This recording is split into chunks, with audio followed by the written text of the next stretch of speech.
Good afternoon. My watch says noon, so we want to get started on time. We're so glad that you could join us for our May session of Faith in the City.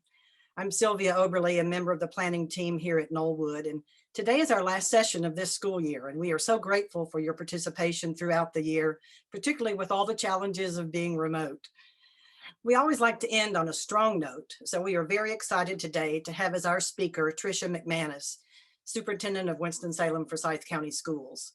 Throughout the year, our focus has been on the many facets of equity in education, not only the challenges presented in this pandemic year, but also hopefully lessons learned that can fuel transformation for our students, our families, school staff, and ultimately our greater community. In just a minute, Ms. McManus will talk with us about her vision and the school system's action plans for tackling many of the equity issues we have discussed in our sessions. During her presentation, we encourage you to post your questions in the chat, and we will do our best to put those forward during our Q&A time at the end. As always, we ask that you keep your microphones on mute so that we can have the best sound quality. We are recording our session today, and we will be sure and give you information about how that can be viewed and shared with others after this concludes. Now for a few words of introduction. Tricia McManus is a native of Tampa, Florida, where she served as a classroom teacher, principal, and administrator for 30 years. She received both bachelor's and master's degrees from the University of South Florida and started her career as a teacher in the Hillsborough County Public Schools, and then moved into positions as an assistant principal, director of leadership development, and assistant superintendent. Her leadership record as a principal includes strong increases in reading levels of students in underperforming schools and recognition from the Florida Department of Education for having the highest gains in reading for students performing in the bottom quartile. As Director of Leadership Development, she developed and oversaw the Hillsborough Principal Pipeline, a comprehensive talent management system for recruiting, hiring, developing, and evaluating school leaders, which has served as a model for school districts across the country.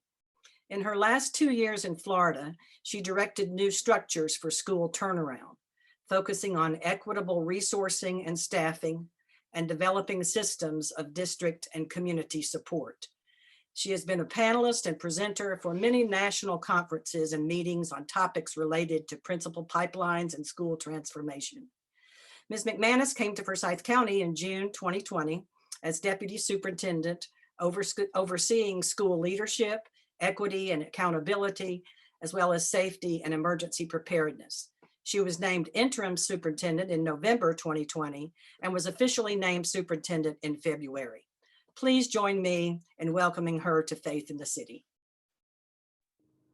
Thank you, Sylvia, and good afternoon, everyone.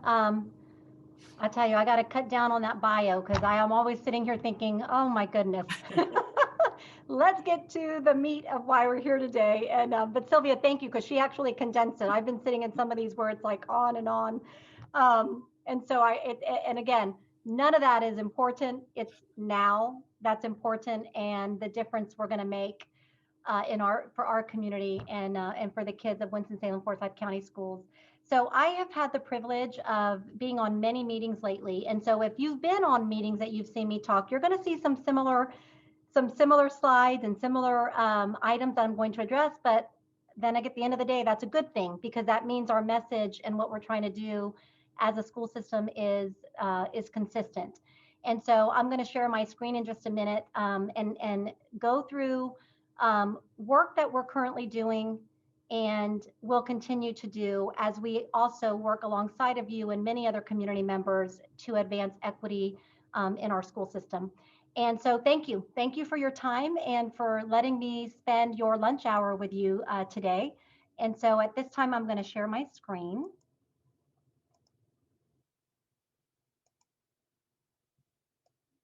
All right, let's get to the actual beginning. And so again, you're going to see some similar slides if you have been with me before, but that's because I want to ground everything that I say every day in what is most important in our district. And so I'm going to start with our mission and vision again. And this is going to be what you see at the beginning of any time I speak to any group, and because this is what we're working for. And I've bolded those words that are most important in these statements: high quality, relevant learning experiences for all, and excellence through collaboration and inclusiveness. And so that is what we're working on every day. And then these 5 goals. And so if you look at the 5 goals that drive the work we're doing, there are teams that are assigned to each of these goals and that will be held accountable to reaching these goals. And the way we get there, you're going to hear a few of those examples today, but we have a lot more that you won't get to hear that would take hours to actually explain about each of these goals.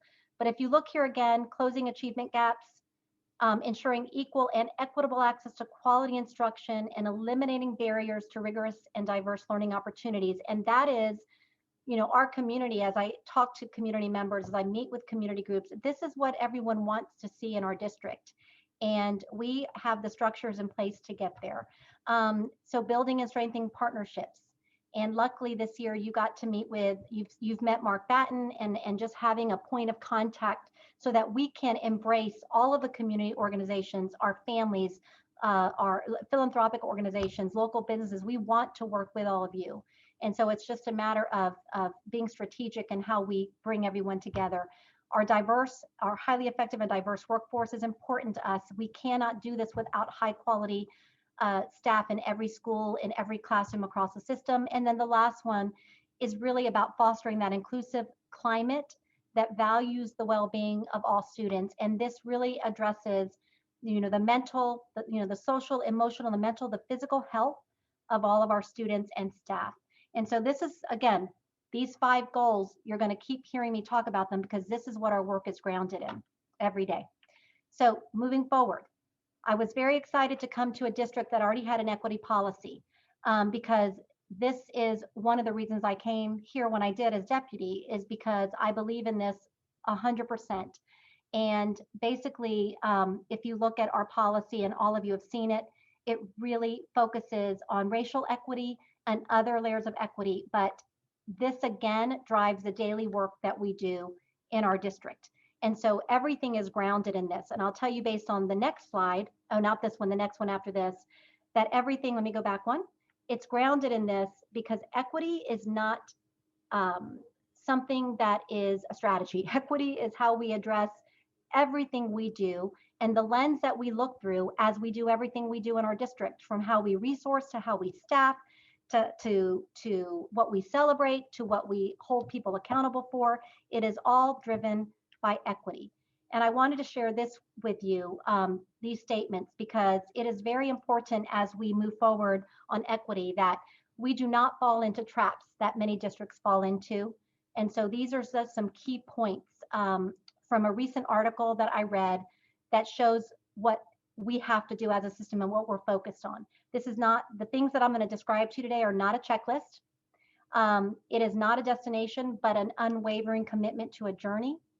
There are no shortcuts when we're talking about equity. There are no quick fixes and shortcuts. We have to be fully committed to this work, and myself and my team are.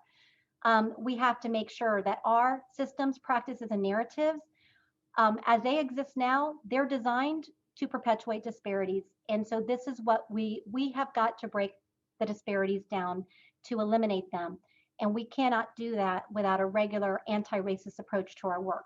And so that's very important to us. Again, identifying and disrupting barriers that predict success or failure. That's what we're doing. And then if you look at the last 2, we must consistently identify personal bias and collective contributions to inequitable practices, and then reallocate resources to ensure that every child gets what they need to thrive.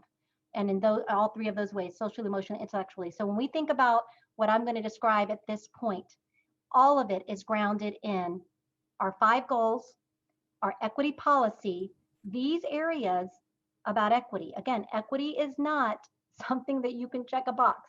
It is a deep dive that it does include some technical fixes, but it also includes a great deal of adaptive work.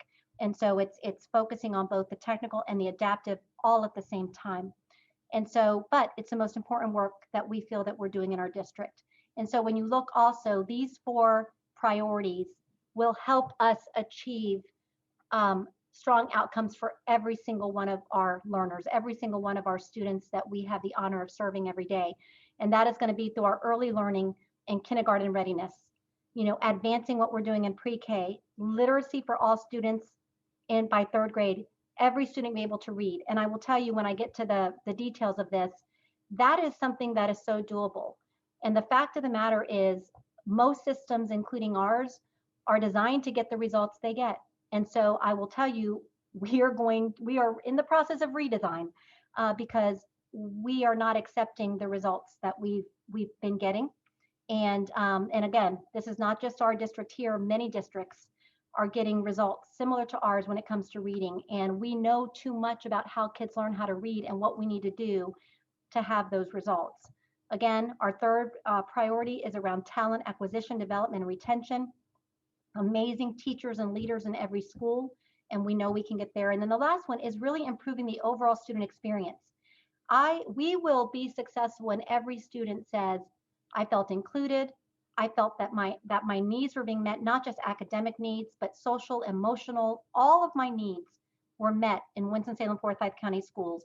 And that will lead to every student graduating. There's no reason why one student shouldn't graduate high school, even students that have cognitive delays. My daughter that has special needs graduated from high school, and there is no excuse. We can get there. And so basically, here are some of the details around this work. So currently in our pre-K, we are at a 50% fill rate. And so one of our goals is to fill these 881 spots. And so this is where we could use everybody's help in our community, is to get the word out about our pre-K programs and what we have available now. We also want to turn more schools into licensed sites so we can make sure that we get funding, because only licensed sites get funded from the state. And then we also want to expand our pre-K classrooms so that they are out closer to our families, have more pre-K classrooms so kids can, and parents and families can walk to schools. So transportation is not a barrier for our families. Again, every student, every child in our community getting in school during those pre-K years will make a huge impact. And we're working with pre-K priority and Project Impact to meet this. And so that's an area where the entire community can rally around the school district. Here's third grade reading. By 2021, which is this year, and yes, even through the pandemic, we are wanting to go up to 55%. Is that good enough? No, we're at 51% now, and we want to get to 90% by 2025. Our kindergartners that start next year, they will be, by 2025, they'll be in third grade. We expect 90% of them to be reading on grade level, and that is not an average district-wide. It is every student, it is every school at 90%. Here's the graph that shows where we are now, and it shows it by racial subgroup. And so basically by each of our racial groups. So you could see our goal of 90, you can see where we are in the red, and you can see white students are at 73, Black students are at 36.5, and then Hispanic students at 34.8. That gap is huge. And so when we say 90%, we don't mean an average, we mean the 36.5 will be at 90, the 34.8 will be at 90, and the 73.9 will be at 90 or higher, all three of them higher even. And so that's what we mean also when we say we're going to close achievement gaps. Achievement gaps mean continuing to push groups up, not by bringing people down and closing gaps, by pushing everybody up, and those that need a bigger boost, getting the bigger boost. And so in a minute, I'm going to share with you how we're going to do this. But basically, this one shows for reading, this shows all grade levels, the EOG, and so you can still see those gaps. It's not just a third grade issue, it's across the board issue. So what are we doing about it?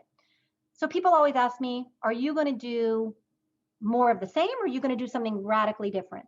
And so when I tell you some of these things, they are different because we haven't had some of these things in place at the level that they needed to be. And so part of not getting the results we intend to get has to do with the actual implementation of what you're doing and the quality of that. And so I'm going to start with just a few of these. I'm not going to go into major detail in all of them just for timing, but I am going to cover a few of these. The first one about the new curriculum and increased access to rigorous course offerings. So this school year is the first school year that we've rolled out an actual new curriculum in 10 years for literacy in our district. We still don't at the early years in K-5 have a math curriculum. And so when you go into classrooms in our district, people are using different things. I'm going to tell you right now that is not fair to the educator who has to try to find lessons that address the standards, but it's also not fair to our students, because what happens is from classroom to classroom across our district, you could have different kinds of lessons, and they may or may not be meeting the rigor of our standards, our state standards. But at the end of the day, our students are assessed on our state standards. And so not having a high quality text, a high quality resource in the hands of our teachers and students is doing a disservice to them. One of the most highly correlated items that lead to positive results are a guaranteed and viable curriculum. And that is proven just in and of itself to help students get results. And so every one of our kids deserves to have access to rigorous curriculum, rigorous resources, and rigorous course offerings. And I know it sounds basic, but I'm just going to say, if that doesn't happen, especially in underperforming schools, and if what kids are doing is not on grade level, and it's kind of dumbed down, and it's different everywhere you go, we are not setting the stage for our students to be successful on a rigorous on grade level assessment. So yes, it sounds simple, but we just this year started a new curriculum called Wonders. It is a research-based curriculum. It is proven to be highly effective. It's highly rated on e-reports. Again, there's research around programs. We don't have to reinvent the wheel. And so next school year, we will roll out our math curriculum as well. But that's it. I spend a lot of time on that because it's very important. Our new framework for teaching and learning just came out this year, and our new literacy framework just came out this school year. So next school year, when it comes to all of these things, we will be implementing them with fidelity from day one. You know, our kids will be back. They will get the in-person instruction they need and they deserve, the high quality instruction they need and deserve every day. And this does not even include the interventions. The interventions come after you make sure every student gets a strong curriculum. When it comes to reading, the research around reading, 95% of students should be able to read on grade level by third grade. Only severe cognitive delays, not learning disabilities, I'm talking severe cognitive delays, should interfere with a child being able to learn how to read. And we know the science of reading and we know how to teach it. And so this summer, you can see the fourth bullet down, we will have intensive training across the board for all of our teachers, especially K-3 in the science of reading. And we are adding literacy coaches to support them in classrooms so that they can implement it with quality. Our teachers deserve to have high quality materials and to have high quality coaching so that they can implement them well. And our students deserve then at the end of the day, if our teachers have what they need, our students will be successful. And so again, teachers should not be spending all their time searching internet for resources and searching other resources, and schools should not be having PTAs have to buy money to buy a resource. No, that is our responsibility as educational leaders to give our kids the right tools and our teachers the right tools. And so again, all of this training, all of the top 4 bullets, the use of data, we have what we need to get our kids reading on grade level. The rest of it are excuses. And so that's where we are with literacy. And then you can go down Inspire 340. Inspire 340 is an amazing initiative, and it will be successful as long as we as a system commit to equitable resourcing. And that means staffing, money, you know, and different time, tools that are different. And that's part of what we are doing now, is making sure that our group of schools in Inspire 340 have these resources to be successful. Increase access to mental health supports, and I'll talk a little bit more about that in a few more slides. Strengthening partnerships. So at the end, when, you know, one of the things is how can everyone help? It is to rally around our literacy efforts and our pre-K efforts. I can promise you, if all of our students can read on grade level at third grade, all of them, the other grade levels and the things that they will be able to accomplish when they have to read to learn will be, and again, we can't stop at third grade. We're going to continue providing a high quality instruction along the way, but this will close gaps so fast if we have all of our students reading by grade 3. Again, this summer we have a program that's 5 weeks. We're going to do that for the next 3 summers, have strong summer programs to help with learning loss that happened this school year and at the end of last. And then we're going to enhance our one-to-one initiative, meaning technology, there's a use for technology, and it is not so that kids can learn from home. That's not the reason for one-to-one. One-to-one is about providing differentiated supports to students on their level so that every student is getting what they need, not in place of the teacher in the classroom, but an enhancement to work alongside of the teacher. Here's our summer programming and some things that you can expect this summer. So basically all of these items in blue are things that you will see in our schools this summer, from Pathways to K1 to RISE. RISE is focused on students that might be a little bit behind in reading because of what's happened in the last couple of years with learning loss. And then you can see all the other ones. High schools, there's programs for Bridge. There's programs across all levels, K to 12 this summer. You can see we're going to be in 5 schools for Freedom Schools. We're going to have Seeds of Hope summer camp. You can see enrichment camps also for AIG. So there is something for everyone this summer. It's 5 weeks. And right now is the time we have kids signing up for summer programs. We have room for 15,000 and we would open the door to more. And so we are right now in the process of seeing who's registered, getting out, having our CARES teams get out into the community and into homes if students that would benefit have not registered. And I will tell you that these programs are not just reading, writing, math. They're reading, writing, math, science, extracurriculars, and SEL. And so students that come to summer programs will also, like in RISE, it is a full day program, but they're going to get arts and enrichment and PE and in addition to the academics. In the past, it's been a shorter program. So our goal this summer is to really provide, complete programming for students where they feel like they're excited about coming to the program each summer. Our ratio, our student teacher ratio in the summer will be 10-1. So that'll also be able to lend itself to very specific supports for students, especially in RISE. All right, so then here's some other things that we're doing to address equity and access. You've probably heard if you've been watching board meetings, and you will be involved in this process, but we are addressing our discipline disproportionality by race. We have suspended, if you look back in 2019, that's the year we're looking at the data. Since last year was interrupted, this was the last full year of data. And basically we have students, we are suspending our Black students, at way higher rates. And this is not new data. This has been an ongoing problem. What suspensions do, suspensions are an exclusionary practice. So in addition to teaching kids how to read, how to write, how to be, strong learners, if they're not in school, they can't get that. We had 9,000 suspensions in 2019. And so we are addressing this. And last week, if you were watching the board meeting, we are going to be working with a group called Engaging Schools. And we will be joining forces with community groups, with teachers, with students, with parents, to actually give input into a changing code of conduct and updated policies that have potentially hurt students of color within our system. And so again, it's not just about changing policies in the code of conduct, it's also about creating a restorative culture throughout our school, throughout every one of our schools. And so suspension and exclusion would not be an option if we do this right. And I'm not saying there's not ever a reason for that, but disruptive behavior, there are so many other things that work besides exclusion.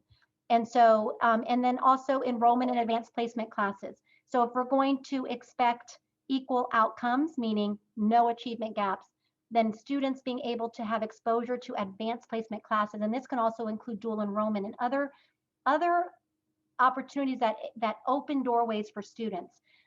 Right now, there's another discrepancy. There's disproportionate data around race when it comes to student enrollment in advanced placement classes. So what are we doing about this? Here are some other things we're doing right now. Oops.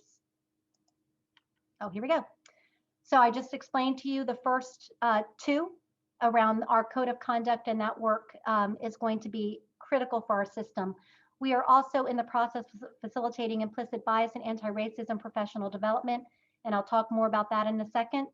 Training folks in restorative practice, and restorative practice is not just about what you do after a kid is excluded. Restorative practices are what you do before. Restorative practice is about creating a restorative climate in schools where kids are included and respected, and it's one of my favorite terms that I expect of our leaders and our teachers across the system are being warm demanders. You can demand a lot of other people and do it in a way that is warm and respectful and inclusive. And so you don't get results by being top down, my way or the highway. You either do this or this happens. That is not how you get results. It's about building relationships and creating restorative cultures in our schools. And so then also when it comes to advanced placement, we have already started the process of increasing enrollment. We have so many students that could actually do very well in advanced placement classes that they may not even think they could. We're plucking them out right now. Our schools are in the process right now of placing more students of color in advanced placement classes. And then we're also starting AVID in some of our schools, and we will be spreading that. AVID will help students then be successful, to have the study skills and the skills to be successful in advanced placement classes. And so this is another one of our efforts. If we want our students to be ready for college and career, they have to have access to rigorous instruction and coursework. And so to hold kids out of this opportunity is to create more disparity. And so here's other mental health. There's been a lot about mental health and other supports. I think in your last Faith in the City, there was a whole session on mental health, and I cannot speak enough about the importance of this. And so we know we need additional mental health staff to support students in schools. And so one of the things we're talking about is adding more staff. Again, in just a few minutes, when I share with you about our ESSER dollars and how we're going to get community input, some of these things will depend on feedback from community before we make final decisions. But some of the things we want to add are SEL coaches and mental health coaches, graduation coaches in our schools to help students with some of what they have faced due to the pandemic, and also some of the learning loss, help get our kids back on track. The CASEL framework is an SEL framework that we will be using across. Again, SEL is not something, just like equity, is not something you isolate. It should be happening all the time. And so SEL happens in every classroom. So although many schools and districts use specific SEL programs like Second Step and other programs that work, they also focus on integrating SEL throughout the entire school day. And so our teaching and learning framework has SEL embedded throughout the entire school day. And so we agree with the CASEL framework. It's a leading framework across the country for social emotional learning. We are going to be rolling out more professional learning for staff related to trauma and resiliency. Our community-based cares team will continue next year, even though the beginning of this year, if you remember, they were really used to make sure people had access to Wi-Fi and that our kids had, computers. And, what they will do now is continue to make sure that our students stay connected, that they continue to be engaged learners. If they're absent, that we get them back in school. Again, we don't want any student to fall through the cracks, and our cares team will continue. Our community learning centers, we've got plans, and we've got a group that some of you are on the group with Mark Batten. But we want to be able to have a consistent expectation, and we want to give support to our community learning centers to exist. And so we've got a plan, and I'm to present to that committee if it hasn't already, but to roll out 5 at least per year, getting to 15 community learning centers, and honestly more. But we want to help resource those with tutors, supplies, and what the community learning centers need, so you're not on your own to try to find the resources. And so again, we're going to be seeking feedback about some of these things, but these are some of the ways that we want to address mental health supports in our schools and for students, and learning supports. And then employee wellness. I get asked a lot about employee wellness. We have formed a wellness committee to address the mental and physical well-being of our employees. So that is a cross-divisional body of work coming from both HR and our employee benefits, and also then coming from our teaching and learning division, and how can we work together. We are in the process of planning many wellness sessions. Last year, we held a session with Dr. Scoggins, who is amazing. And he did sessions to help adults with trauma they've been facing and mental and stress they've been facing because of the pandemic. We want to continue those sessions. And then also this week, we started something to actually better understand how our employees are feeling. And these were called empathy interviews. And they started this week. And for the next 2 weeks, we are trying to interview one-on-one at least 10% of our employee groups, 10% from every school, which would get to about 1,000 employees if done right. And these empathy interviews are a way, again, instead of a survey, we do a ton of surveys. These are one-to-one interviews to really understand how people are feeling and what it would take to help improve morale, and also just to help meet the health needs of our employees, both mental and physical health needs of our employees. And so I am excited. In the next 2 weeks, we'll have data from all of those interviews collected so we can plan next steps for that. Staffing. And so when it comes to all that we're trying to do, again, I told you there is technical work that we're focused on, but also adaptive. To get to the adaptive, we've got to get down into biases and what every person brings to the table. And so we're starting with leadership. I mean, we've got to have our leaders across the system, both at the cabinet level, senior level, all the way to school principals and assistant principals. And then honestly, it's got to get down into the classroom. But if we don't have the leaders at the top of the organization, having the right message, having the right actions every day, and really leading the work around anti-racism, then I would not expect that every classroom would just do that on their own. It is a comprehensive approach to change. And so far what we've done groundwater training with all of our principal and central office leaders. We had small groups of us that did anti-racism training. I was part of a small group of cabinet.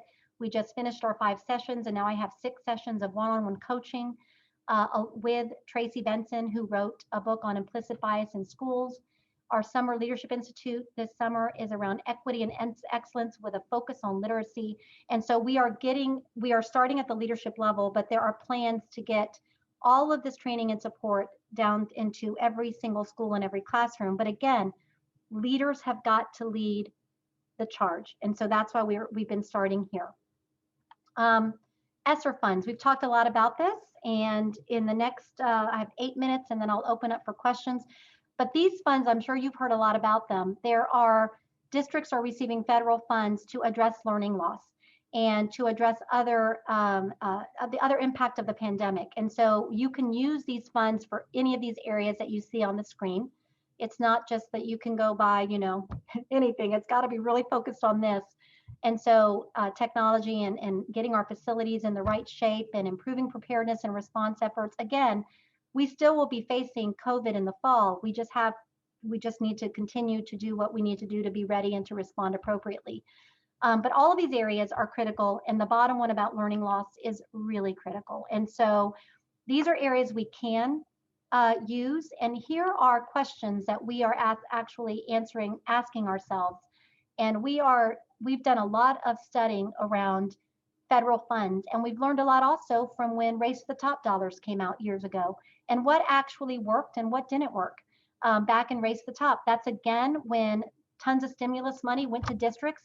What actually worked back then? Because that was a lot of money that went to school districts, and how did they use it? So I can promise our community that we are not taking this funding lightly, and we want to be strategic, and this is why we're going to be having community forums. I'm going to share the dates with you next to get impact. But these are the questions we're asking. How will this investment address current and long-term student needs?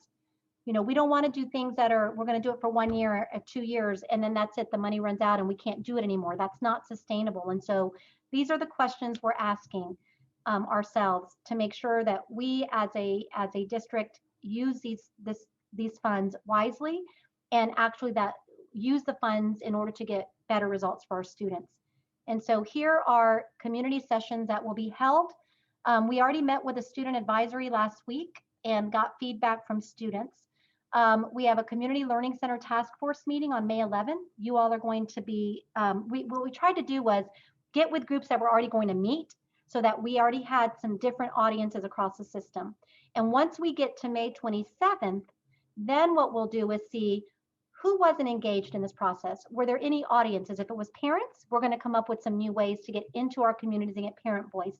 If it was teachers, we'll figure out that. But again, we have our principal group, we have equity advisory. This is going to be a focus there. We've got live cable 2 town halls for just the general public. We've got a teacher advisory on May 20th. We've got a joint event with the Ministers Conference, a Spanish town hall, another Facebook Live. And I think there might even be some more that are being added that with different groups that are saying they will host this at their meeting that they have coming up.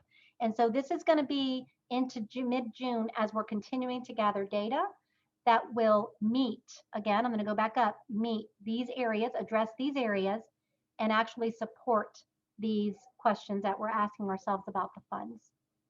And so I always get asked, how can we help? And I can tell you, meetings like this and just inviting us to be at the table with you is already helping, because again, we can't do this work alone as a system. It's going to take everyone. And so, our community engagement office this year has been great, because if we all align our efforts around a few key priorities, if we all get around that 3rd grade literacy rate, and just, I just think that we have endless possibilities, because our community as a whole is very invested and everybody wants to be part. And so if we, again, these are not specific things that I wrote here, but these are 2 things that if we align our efforts, if we rally around and work together around our few common priorities, instead of pulling people thin all over the place, I'm telling you, we can get this done with our community. And so I am going to stop there. I think I'm 3 minutes early to finish. And I know I just talked for 40 minutes straight, so you're probably like, thank goodness she's getting a breath right now. But I am happy to answer any questions at this time. Tricia, we have a couple of questions, several questions from the community participants. One of the questions, and I may ask Dr. Nash to step in if I don't ask her question quite correctly. She wants to know what the current perspective is in terms of an idea earlier that had been floated or used about using poor Black, brown parents in terms of their capacity to serve as teacher assistants, especially when many of them had poor experiences in schools themselves. So Dr. Nash, did I kind of get it correct? Do you want to add anything to that? Thank you, Dr. Clifford. Yes, and everyone, let me clarify. In some of the research around closing achievement gaps, it has been suggested and emphasized that the paradigm shift among teachers has to occur in expecting that parents have the ability to serve in what we call teacher assistants, in scaffolding roles, in instructional and curricular roles at home. The best example of this I heard in my training is parents don't help at home, parents don't do this at home, parents don't do that at home. The children we're concerned about, the parents don't have that capacity. And essentially in Ruby Payne's work, she called it expecting parents to serve as teachers' assistants at home. They just don't have the capacity to do that because they've been ill served by public schools. So my question is, does the district expect to work to shift that paradigm among teachers and take full responsibility in terms of instruction and curriculum with the children while they have them? Thank you. I'm so glad you further explained that, because I wasn't exactly sure what it meant, but oh my goodness. So yes, it is our responsibility. So using parents as an excuse, or that parents need to be teaching kids at home, I know the pandemic said something different. I mean, I understand that, but that is not something we don't control what happens when kids are not in our care. And I will tell you this, when they're in our care, we control it all. We actually can have every student reading on grade level, as I said before. And so our focus is going to be on what we're doing with our students when they're in school and in after school activities that we're controlling, and not using, parents need to be parents. Their kids need to walk in the door and they need to love them. That's what I want our parents to do, to make parents feel like they have to be the teacher. Trust me, I have mom guilt all the time. And I had it all the time because I knew, oh, we're supposed to be reading to our kids every night and all of these things. And not only parents, not that they're ill-equipped in some cases, but time. I mean, if you've got, 3, 4, 5 kids and your kids are getting home and you're trying to get dinner ready and you're trying to do all these things and just help your kids and help your family survive, then to be the teacher is not something that you should be really concerned about. So what I want our parents to be concerned about, and what we will continue to message is, love your kids and be their parent, and let us be their educator. And we know how to get results for kids, and we just need to focus on that. And so I hope that answered your question. So I haven't heard, and maybe it's because we've been in the pandemic this school year, I haven't heard a lot about pushing to parents. So I'm glad you brought that up, Dr. Nash, because I will listen for that, and I will start to make sure that the work of how we treat our parents and embrace our parents and respect our parents needs to be part of my ongoing messaging as well. We have one question asking if you would just clarify what AVID is. Oh, yeah. I'm sorry about that. You guys, you know what? We are educators are notorious for using acronyms, and we think that everybody knows what they are.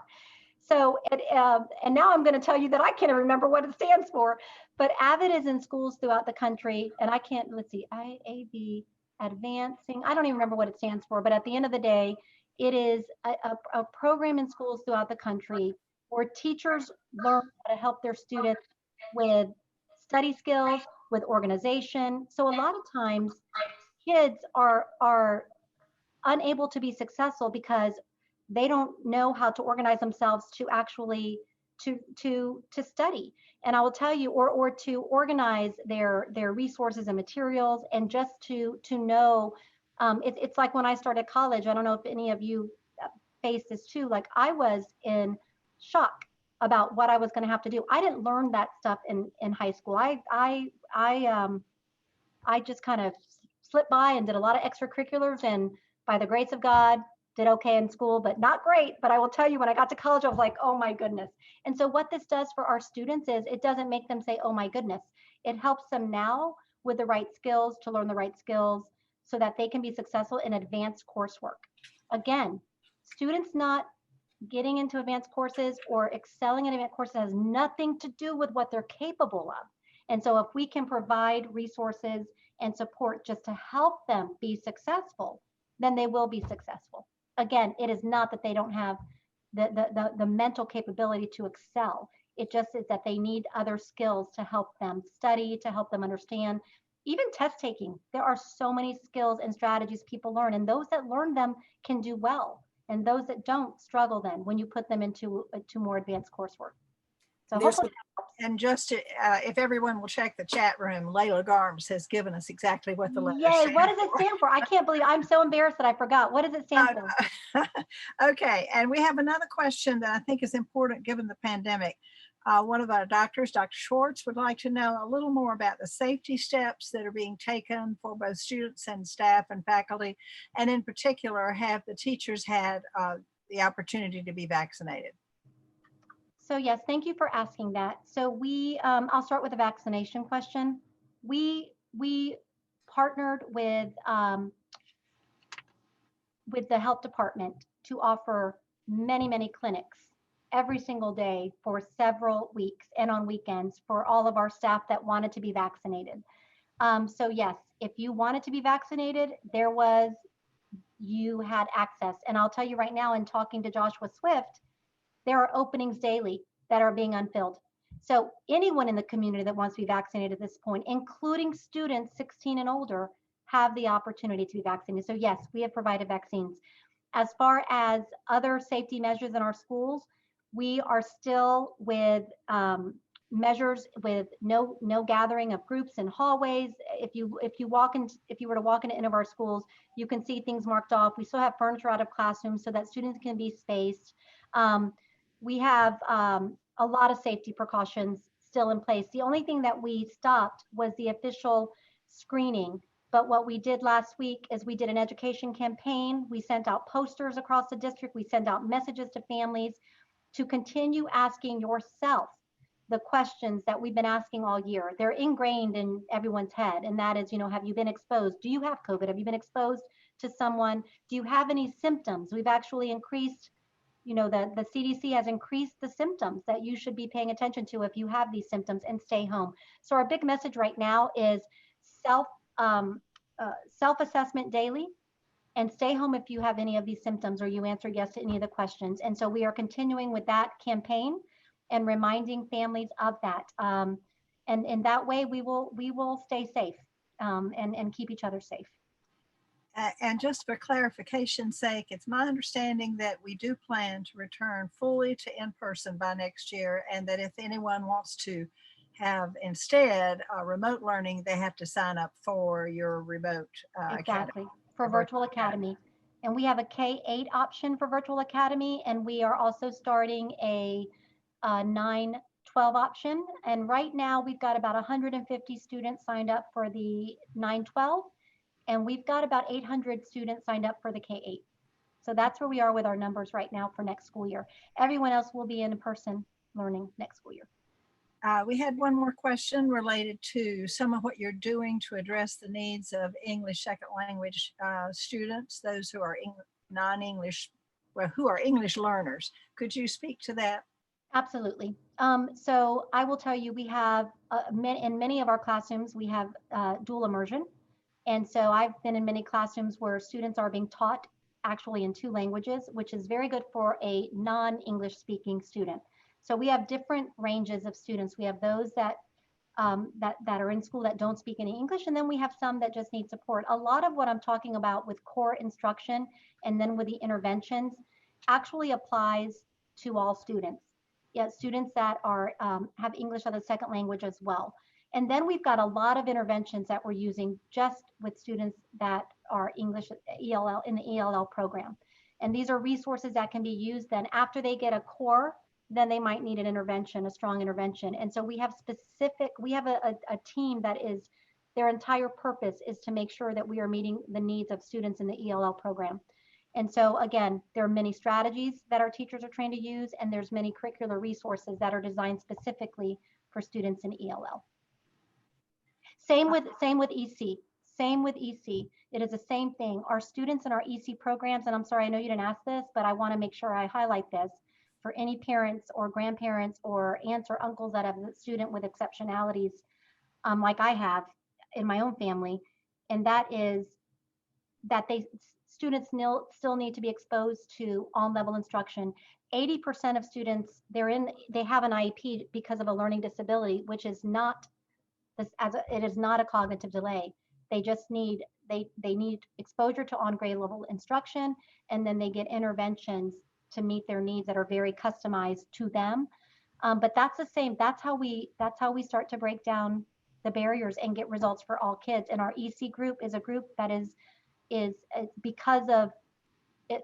When I say that a school or a group is underperforming, I just want to preface that with has nothing to do with the kids or the ability of the kids. So always know that when I say that, it's about the systems that need to change at the adult level. And it starts with me. I'm not placing blame on teachers either. It starts with the system. And continuing on that, the same question has been raised about who should people concerned about English learners contact in the school system if they have a question? So if you don't feel like, obviously talk to your school team, principal, teacher, always start with teacher, principal. If that doesn't work, the person in charge of this is David Sisk. And so if you feel the need to advance that outside of your school team, David Sisk is the person that oversees our ELL programs. You have outlined a really ambitious program in many ways, particularly in terms of all the training that is going to be offered to teachers and principals and others, and also in terms of the summer learning experiences. Could you address a little bit about the funding? Is most of that coming from COVID funds? Do you have adequate funds for the needs you anticipate there? Are you seeking additional money from the community for your learning centers? Could you speak to that? Yes, so basically, a lot of the training comes from other grant type of funds, from Title II to if they're Title I schools that are getting specialized training to Title I. Some of them, we have different buckets of ESSER. So some of the dollars that we already had in the system are being used for the fund for the training. The new ESSER dollars that we're getting, that they're not here yet, but all the plans we're making now and gathering the input, we will be proposing in those community meetings some more funding for training.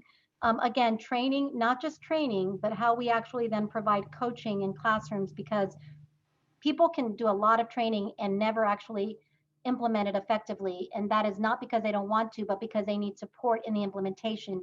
You get a lot of great things in training. You go back to your classroom or your school, and then you're like, okay, now how do I make this actually work for my students, or if you're a principal, for my staff?